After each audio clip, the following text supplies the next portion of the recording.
Hello, I'm Geoff Buys Cars, and this is the video you've all been waiting for, because Geoff has bought a camper van. Let me show you my motorhome, and then I'll talk you through some plans, because this is going to be a video series. This is my new home. This is my Peugeot 2.5 diesel, left-hand drive, motor caravan, camper van, motorhome. It has many things wrong with it, but it has a lot of things right with it. It is actually a German conversion. It's a Lord Munsterland caravan, because I am actually now Lord of the Manor, which is quite funny, because the other day an advert popped up on my Facebook saying, why don't you make yourself a lord and a lady by buying about 2 foot square of land in Scotland?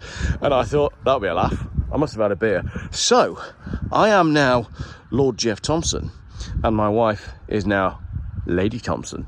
And as we're now Lord and Lady of the Manor, here is the manor. So I saw this on Facebook Marketplace after we'd got back from our holidays, and I just thought, you know what, that's what my family needs.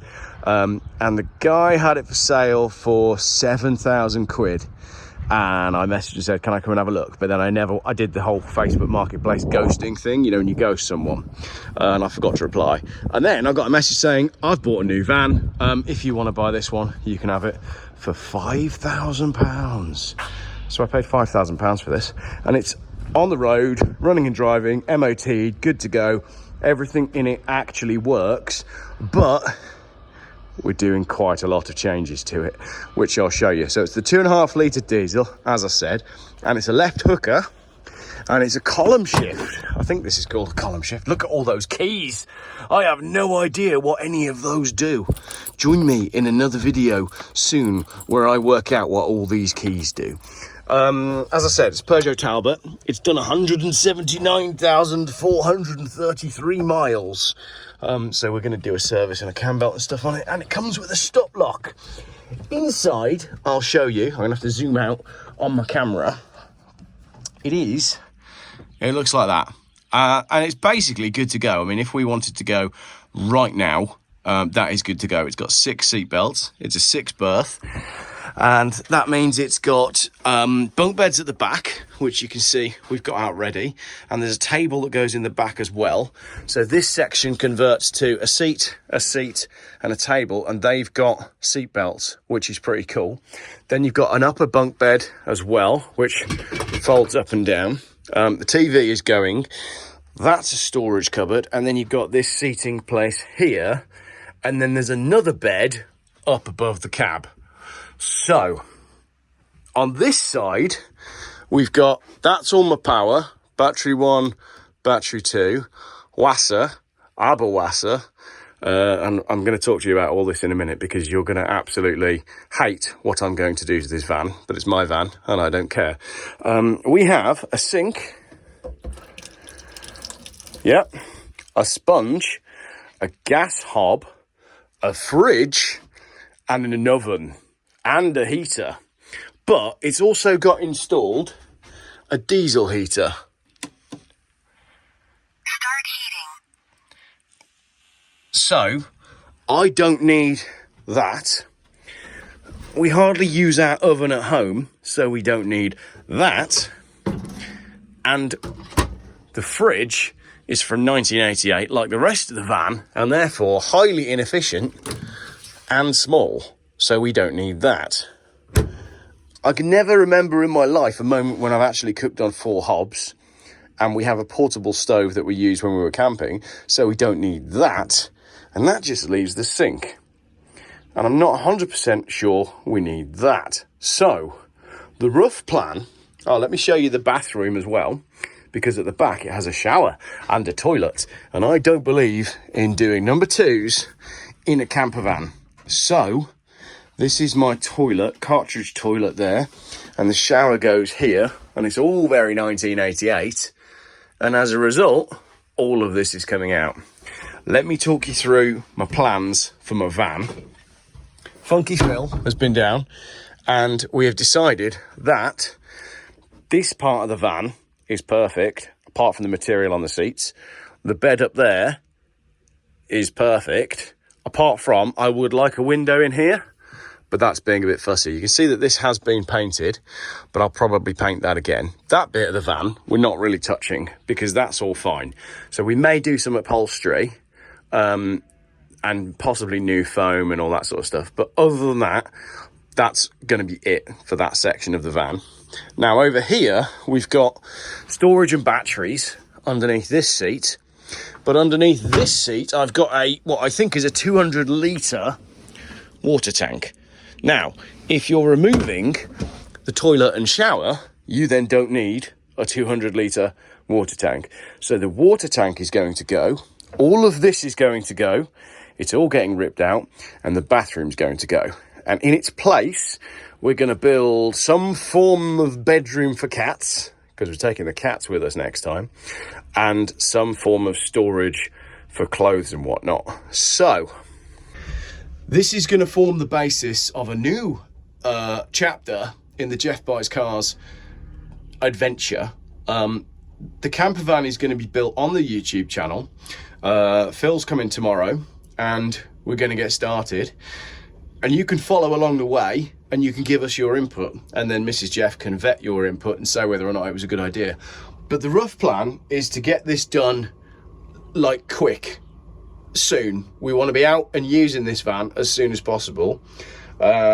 Sink, gas hob, oven, fridge, heater, bathroom, all getting ripped out and then rebuilt in a format that is more usable for a family of 4, and then we're off. So that is my camper van. Let me know what you think. I'll talk you through some of the other bits as well for the end of the video. You can hear the diesel. I can turn the diesel heater off actually, because we ain't going to need that now. Stop heating. Right, so the diesel heater is now off. We have got a big solar panel on the roof, which works really well and powers the dual leisure batteries which are underneath here. And then there's some sort of system down here where I can run 240 volts. Phil had a look yesterday and basically said this van has got the capability to run a ludicrous amount of power, and I don't see that we're going to need it. So maybe I'm going to need to get an electrician at some point just to teach me what this van has got and go through what our actual power needs are for the van itself. As I said, what's really cool is these are fixed seat belts there, and then there's 2 at the back as well, and we've checked and they are all properly factory fitted. They're mounted to metal mount points, so we have legal seat belts. What I love about this van is it's not physically massive to drive, but it's nice and big inside, and it's a 6 berth, which means permanent double bed up there, permanent bunk beds at the back, and we don't need to constantly be building and rebuilding the bed in the middle of the van. It's plenty big enough for what we need without being too big on the road. It's the perfect van. Also, 2 big windows down this side, and there's quite a lot of windows. We may well put another window in this side of the van. Don't know yet. But I've never seen one in this specific format, and that's what I was looking for. Camper vans are either too big or too small, and it's really hard to find a Goldilocks van that is somewhere in between. So I think this van's got loads of potential.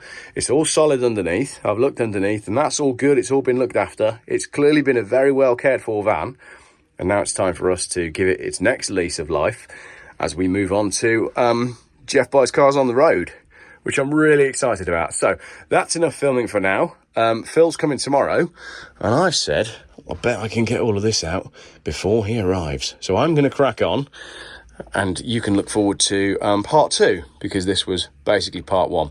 Let me know what you think in the comments. As I said, let me know your suggestions. Let me know if you're looking forward to seeing this video series. Let me know if you thought it was rubbish and you think my van's rubbish and you don't want to watch any more videos about my van. But I suspect for most of you, this is probably quite an interesting project. It's all going to be done on a budget, and it's all going to be done on a tight time frame.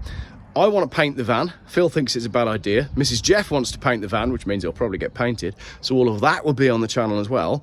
And then, of course, our adventures will be on the channel in the van when the van is ready. So I'm going to crack on, and I'll see you for the next video. I should just edit in a load of like banging and clattering sounds there, make it seem like the van's already being torn apart as we close this shot out. but I might put that in the edit suite. Cool, thank you for watching. I hope you like my van as much as I do. I actually don't care if you don't like it, because I love it. Cool, right, let's hit the road in a few weeks. Right, job one, there you go, TV's gone. Goodbye, fridge. Ugh, stinks. Goodbye, oven. Goodbye, heater. Goodbye, heater. Goodbye, miscellaneous other parts of now redundant heating system.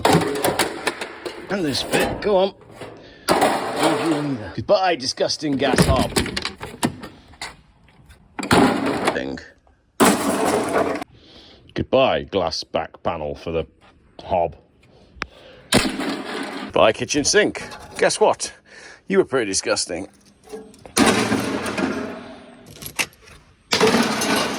Let's see where we got to after day one. Inside the van. Right, we have lost all of the kitchen area. Gas and sink is gone. Fridge and cooker are gone. The boiler's still there, and you can quite, yeah, the boiler's still there.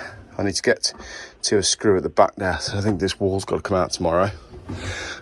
This storage and everything is all gone. The heater is all gone, so pretty pleased with that, actually. A couple of hours work on an afternoon. I think that was 2 hours. So that has left us with a scrap pile that looks like this. That is the interior of the van. That's everything to go to the tip tomorrow, where we rip the bathroom out. Cool. That is the end of what I think was part 2. Thanks for watching.